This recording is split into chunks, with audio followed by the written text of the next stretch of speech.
En relación a los tipos de acoso que más se han dado, encontramos lo siguiente.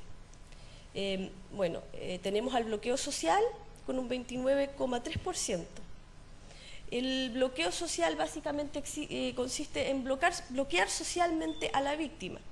¿Qué quiere decir esto? Que a la víctima, ¿no es cierto?, en este caso al niño que es victimado, se le prohíbe participar en juegos, se le prohíbe conversar con ciertas personas. La idea de todo esto es aislarlo, excluirlo, más que nada, marginarlo. ¿Con qué fin? Con el fin, ¿no es cierto?, de que el alumno no presente redes de apoyo, o sea, que en el momento que se sienta mal y quiere acudir a alguien no tenga quien hacerlo. En el fondo eso es lo que busca el agresor, desbaratar su red social de apoyo, ¿no es cierto?, dejándolos en una situación de vulnerabilidad. Y por lo general, cuando la víctima se encuentra en esta situación, ¿qué sucede? Una de las acciones que más corrientes, más comunes se da es que el agresor intente hacerlo llorar, intente hacerlo sufrir para mostrarlo ante los demás como un ser humano indefenso, débil.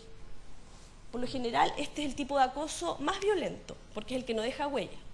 Incluso los mismos niños victimados se dan cuenta de esta situación, pero no entienden, pero solamente entienden el hecho de que los demás no se quieren juntar con él, pero no saben por qué. Después existe otro tipo de acoso que es el hostigamiento. Ya hay más que nada consiste en acciones de tipo psicológico como el desprecio, las faltas de respeto hacia la dignidad del individuo. Tenemos después las manipulaciones con un 19,9%. Y las manipulaciones básicamente consisten en que aquí el agresor por lo general trata de manipular la imagen social de la víctima a través de mentiras, ya lo que provoca de que en esta situación muchos otros alumnos también se integren al fenómeno del bullying y también lo hostiguen a este alumno, ¿ya? Es por eso que todo lo que haga aquel alumno, lo que haga, lo que no haga, lo que diga o lo que no diga, todo siempre es usado en su contra. Después tenemos las coacciones, que es otro tipo de acoso escolar, que consiste en aquellas acciones que la víctima no desea hacer, pero es forzada a hacer por el agresor.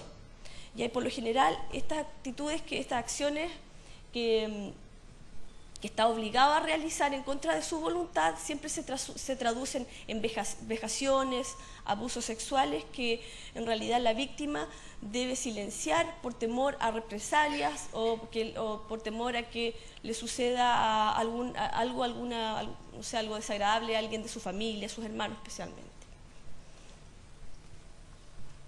Después tenemos otro tipo de bullying que es la exclusión social. Que aquí la expresión máxima de la exclusión social es cuando los niños les dicen, el famoso, no, tú no puedes estar aquí, ¿ya? Con el fin de provocar un vacío social en aquellos alumnos que son víctimas. Bueno, tenemos también la intimidación y las agresiones, que básicamente consisten en amedrentar, asustar al niño, hacer que el individuo, la víctima, constantemente se sienta en una situación de pánico, de miedo, ¿ya? Por lo tanto, cada vez que ingresa al colegio o al liceo, ¿no es cierto?, escuela, este niño siempre lo hace con una sensación de angustia, de incomodidad, ¿ya? Y obviamente esto no debería ser, porque obviamente la víctima, al presentarse y al llorar, genera una especie de, genera en el agresor una suerte, ¿no es cierto?, de sensación de superioridad y de poder social. En el fondo, lo que hace la víctima con los ruegos, con los lloriqueos, ¿no es cierto?, es reforzar en alguna medida al agresor.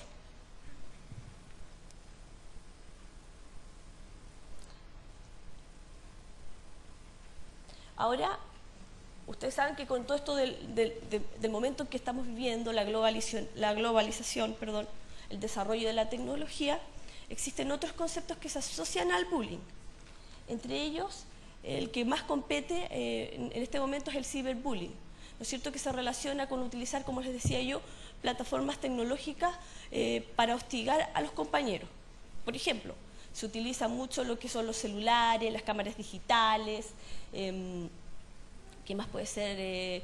Videos, por ejemplo, y que se suben a plataformas virtuales como el YouTube, ¿no es cierto? Yo creo que todos acá conocen las plataformas como el YouTube, el Fotolog, ¿ya?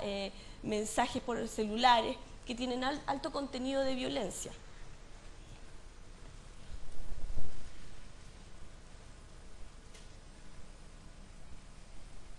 Bueno, y con respecto al bullying, este es un fenómeno que se caracteriza porque aquí encontramos una triada que está compuesta por los siguientes, podríamos decir, ¿no es cierto?, elementos o participantes, se podría decir. Bueno, tenemos en un extremo al agresor, tenemos a la víctima y tenemos un espectador o testigo, ¿ya? Y esto se puede decir, yo lo pusimos así como en una especie de cadena o de círculo, ¿no es cierto?, un poco para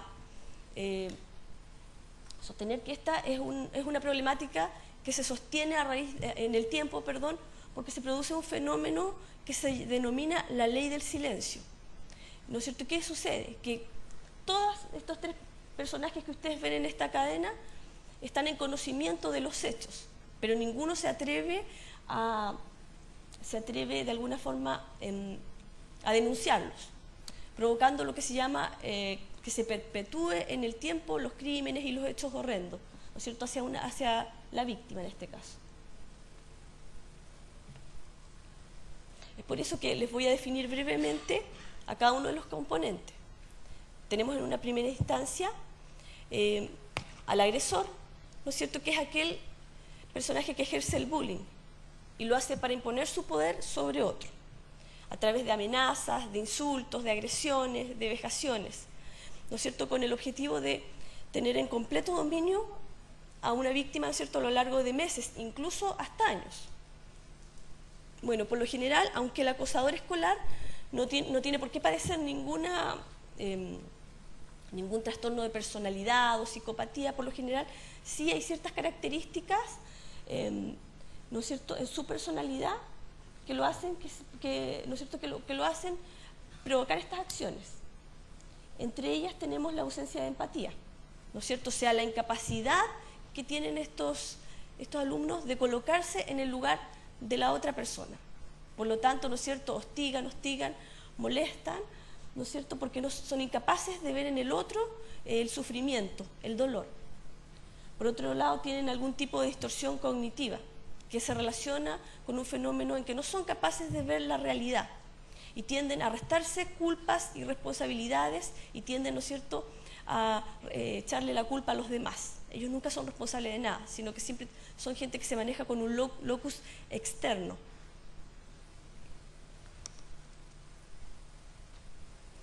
Con respecto a su personalidad,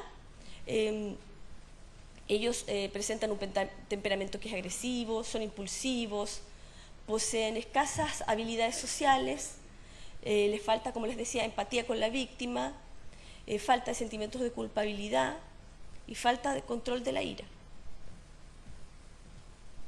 Físicamente hablando, se dice que por lo general son niños que presentan mayor fortaleza física y por lo general en Chile se